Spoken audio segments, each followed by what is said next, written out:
In the political world, we often see extreme positions taken by people from different political perspectives. Unfortunately, sometimes we also see that in the world of faith and religion.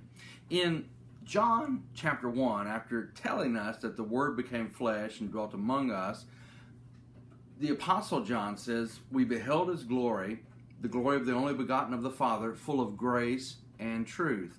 And then the Apostle John goes on to write about John the baptizer, John the forerunner of Jesus, and he says, "John bore witness of him and cried out, saying, This is he of whom I said, He who comes before me is preferred before me, for he was before me.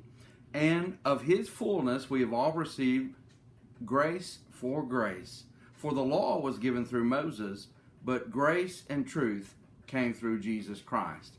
When I talk about extremes in the religious world, as I did a moment ago, this idea of grace and truth that's expressed here in John chapter 1 often falls into that category, because there are those who say our faith and our relationship with God is all about grace, and there are those who on the other extreme say that grace has almost nothing to do with our relationship with God, and that it's all about the fact that we know what the facts are and that we know what the truth is and that we follow and comply with that completely, and we effectively earn our standing and status with God.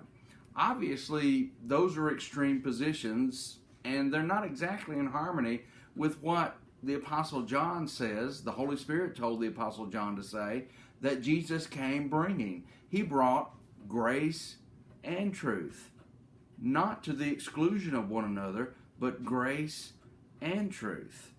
And really, how would we know what grace really is without the truth?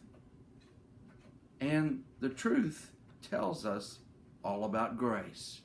And the truth tells us how to respond and comply with grace. And so let's behold the glory of Jesus, full of grace and truth.